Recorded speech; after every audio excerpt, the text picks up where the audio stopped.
मी विजया प्रकाश आहेर, आहार तज्ज्ञ जिल्हा रुग्णालय येथे कार्यरत आहे।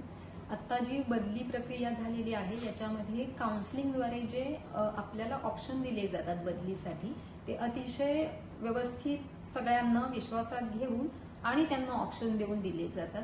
त्यामुळे या बदली प्रक्रियेमधून नक्कीच सर्वांना एक समाधान लाभणार आहे आणि ही जी हा जो उपक्रम आहे तो माननीय मंत्री महोदय, आरोग्य मंत्री महोदय आहेत यांनी राबविलेला आहे। त्यामधून नक्कीच सर्वांना याचा फायदा होईल। त्यामुळे माननीय आरोग्य मंत्री महोदय तसेच इथे ज्यांनीही आपली व्यवस्था सुरळीतपणे पार पाडलेली आहे ते माननीय संचालक सर, उपसंचालक सर तसेच इथे सर्व जे कर्मचारी आता आम्हाला मदत करण्यासाठी होते, काउन्सिलिंग करण्यासाठी आहे, त्यांनी खूप छान प्रकारे ही प्रक्रिया पार पाडलेली आहे। त्याबद्दल सर्वांचे धन्यवाद।